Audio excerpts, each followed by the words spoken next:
Hello, everybody, and thank you for tuning in to the Liberty Report. With me today is Chris Rossini as co-host. Chris, welcome to the program. Good morning. Great to be with you, Dr. Paul. Well, very good. I'd like to talk today a little bit about socialism and its relationship to migration.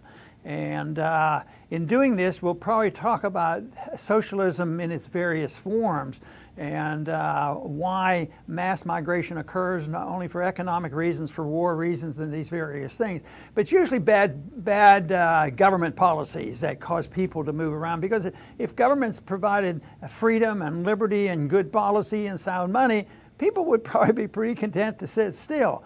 But we live in an age where mass migration is going on, and it's getting pretty nasty, even though it's a problem for us here in the United States. It's not nearly as nasty as it is in other places, but it's a hot button issue, and there's some various reasons. And the one that probably affects us the most is the old-fashioned failure of socialism in countries not too far from us, that all of a sudden they have to come here for refuge in order to avoid the disaster of what socialism does to the economy and to the culture of a country that does follow these policies. Because in essence, although people will say that socialism works if it's the right kind, overall socialism, if it's there long enough, is going to destroy liberty as well as free markets and also prosperity, and motivates a lot of people. Well, if this isn't getting any better, we better go look for another place to live. Yes, and I would say that socialism and mass exodus go hand in hand. It's only a matter of time once socialism is implemented that exodus will start. And America is a prime example. I know just from my own family. They escaped communist, socialist Poland. I know people that left Cuba because of Castro. I mean, people don't come to America just for the heck of it. They come here because, relatively speaking, it's much freer. And that's because socialism is power. It's mass theft. And the people fall for it because at first they think they're going to benefit from it. But once they realize that it's hell, they try to escape as fast as they can. You know, and I think the Venezuela example is, a perfect example of the disaster. Venezuela is considered to have more natural wealth than any other country in South America, and they were wealthy at one time and the people thrived. But the biggest change was the acceptance of socialism. Then all of a sudden they became poor. And people are leaving. They're going to neighboring countries. They try to come to America and all these places. And they always blame somebody else, profiteers or the businessman or whatever. But they never say, well, maybe it's the fact the government spends too much money, even though the government is very wealthy, because it can tax the very the rich people who are making money. They don't realize that they destroy that system. And then the people start looking around and they want to leave. But there's a lot of that going on around the world today. But it's in combination with a thing I call war socialism.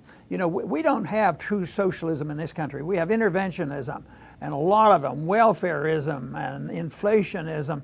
And Mises always predicted that that will morph into socialism, where the government takes over control of things. But even socialism, when the government gets involved, has various forms. You can have communism, you can have Nazism, the fascism, and there's different degrees of who actually has title to property. But it will go. You will lose the market forces eventually if you have too much interventionism. But there are people in this country who are already fed up with the economic intervention and intervention in our liberties here in this country. They're already looking around. But the big problem is, where do you go? Every time I thought of that, well, I wonder if I should leave. People say, why don't you take your family and go someplace if you don't like it? But I always thought that this is a good place, but we have to do is save liberty here, because there's no one country right now that say, they really, have a great system, and there's no signs of socialism. So I think that what we have to do is look at this and try to figure out and convince people, that socialism doesn't work, and we have to do something about preventing it from coming here. Yes, and I'm positive that there's a lot of viewers out there watching this that remember a certain congressman from Texas on a debate stage talking about walls and to always be careful because socialist states are notorious for building walls and erecting iron curtains and whatnot. And there's a reason for that because people want to escape socialism, but the leaders don't want them to escape. Number one, it would make them look very bad. And number two, they need the laborers. You now are a cog in the wheel, in the state's wheel, and you got to obey your orders. Go dig your ditch and fill it back in. So socialists want to keep people in and not let them escape to greater freedom. And they also are very good at, not that it's a good thing, it's a very bad thing, of keeping tight information, making sure you do not know what's going on in the freer world outside. Well, one area of our economy which is controlled totally outside of the marketplace, and that's the monetary system and the monopoly controlled by the Federal Reserve. And that system fails too, and we see all degrees of its failure. But even if it's not socialism, but an interventionist system that we have, what do they do when they have trouble? They put controls on the currency. You can't take your currency out. You can't travel with your money. There's trade barriers put. There's more tariffs involved. And they take away your right to use cash. So they're always doing this thing. And then you already mentioned the fact that I've had concern about the walls. The walls are being built right now to keep people out. But for the most part, what generally happens is the walls are built to keep one in because you're not allowed to take your wealth out of the country. So this is always going to be a problem. But when you think of the system that we have that involves radical interventionism and financing of the special interests, and that is the banking system, for instance, gets a good deal, and the industrialists, especially the military-industrial complex. Then you take that type of socialistic attitude and combine it, with the people who believe in the empire and believe that that the military-industrial complex has to be kept alive. Conservatives and liberals don't want to interfere with the jobs, and they're not bashful about this. Don't cut this weaponry that we're building here. They never say, well, we need it to have us be a free country. Oh, we need it for jobs. And then what does that do? We have to justify it, and we end up doing what we have done, especially in this century. In the last 17 years, just look at what we've done. So if we're concerned about mass migration and the complications from it, and we're concerned about what's happening here, then you have to look and see how did our intervention militarily in the Middle East cause problems for Europe, and yet they're still Europeans. You take Merkel, like in Germany. I mean, this is a philosophy for her. It looks like she might have to back down of saying, well, it should be open. It's one society. Let them come in. We'll take care of them. They can go on welfare, and sort of sounds almost like California or something. They'll just take care of everybody. So this is a problem that is not going to go away easily, because now that they're changing their mind and it's not working, and the socialized issues that these countries had, they're going to go bankrupt, and they're not going to say, okay, folks, it didn't work. We welcome you into our country, but we don't think we can handle it, so y'all ought to have to go home. And I'm thinking more, of what's happening in Europe. They're not going to go home. They're not going to go home here either because of the shifts that have occurred. Because countries don't have free markets, they don't have liberty, they don't have self-reliance, and they've created a monster. It's a result of bad government policy, and that is what has to change if we want to try to, move in a better direction. Yes, and the boats are always going from one direction to another. People are always heading to greater freedom. Nobody is building a wooden raft to go to just the handful of socialist countries that are left. Nobody's doing it, because why would they want to go there?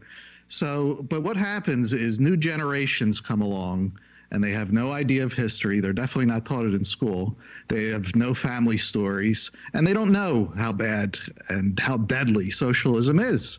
So they fall for the socialists who try to exploit that ignorance. They try to entice them. You'll have all this free stuff. And that's how this thing keeps perpetuating. And it seems like we just keep chasing our tails with this socialism. You know, and there was a writer, a French writer back in the mid part of the 19th century, Bastiat, who told this so well, explained it in the law. And he had a good term for this because it describes it so well, and it's plunder.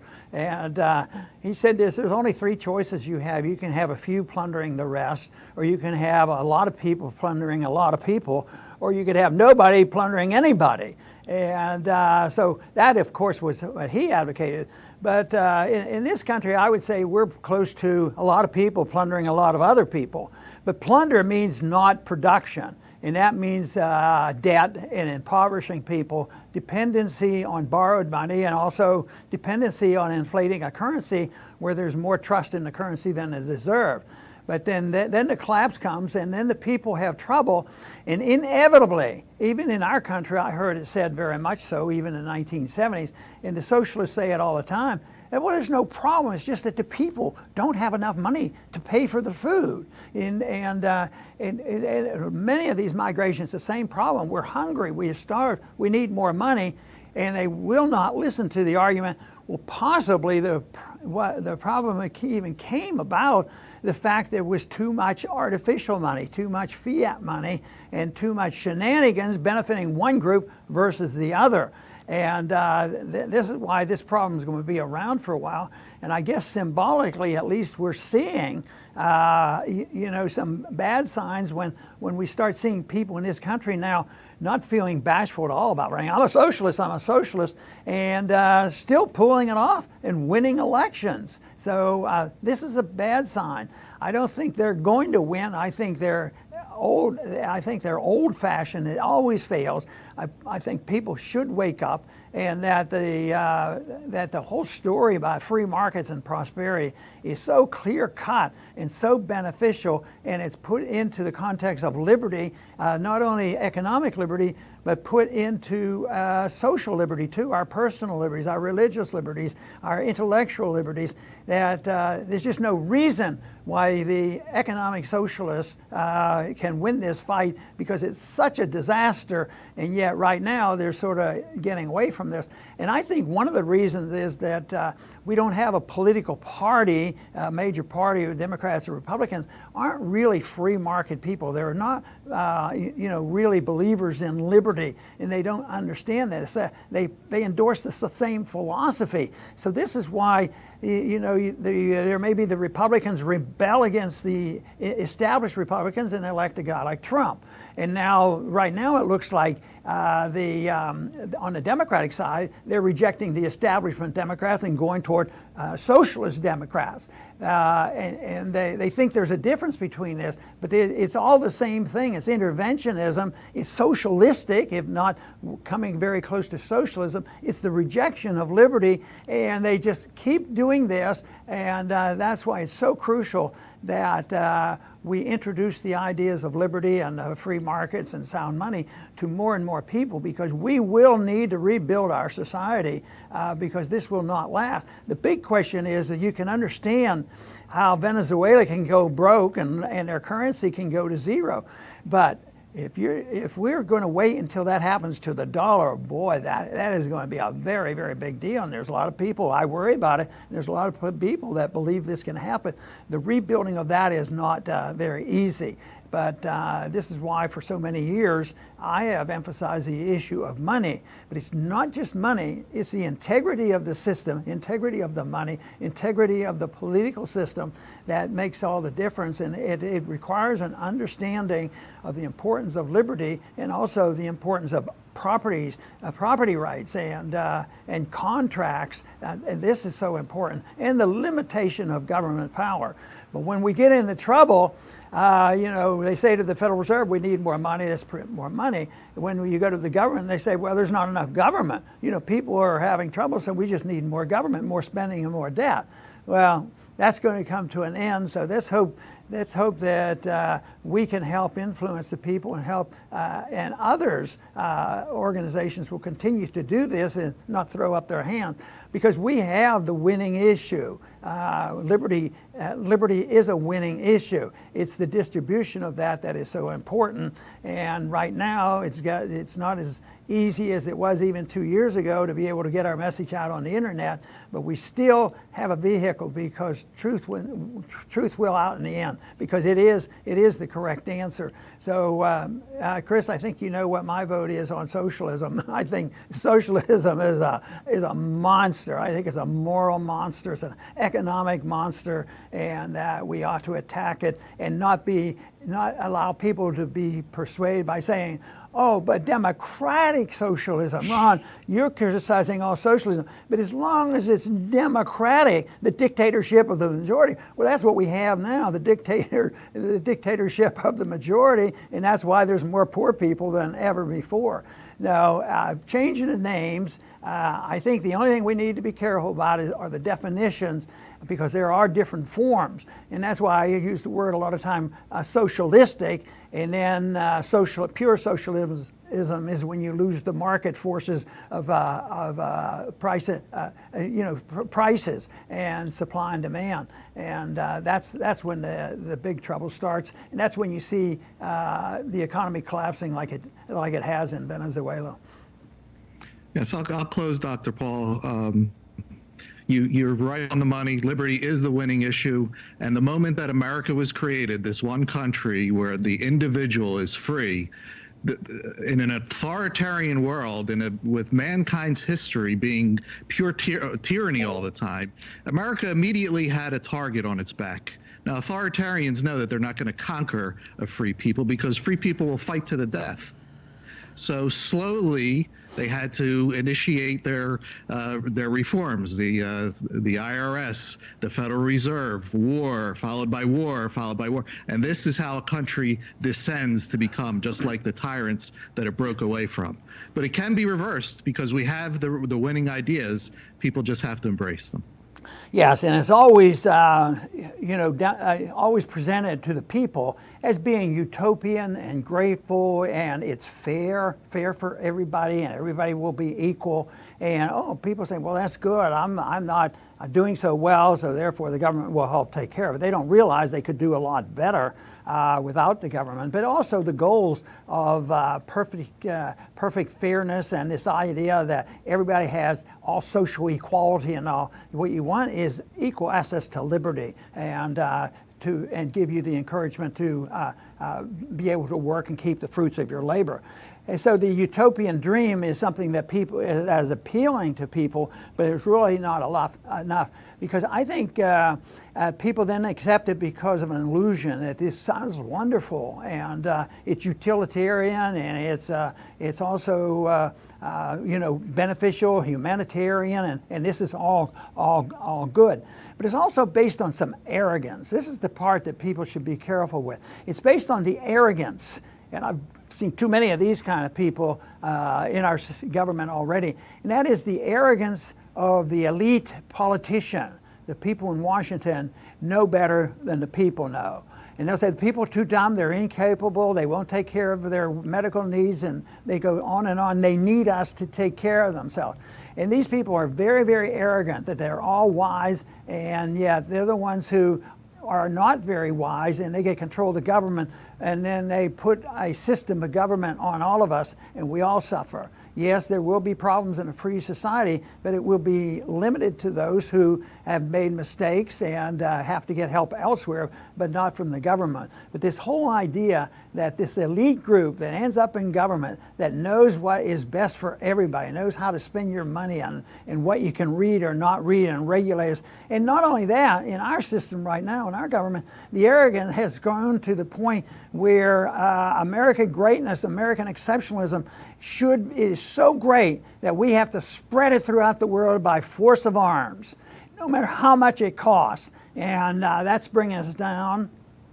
economically, and it's also contributing to this big problem of migration throughout the world.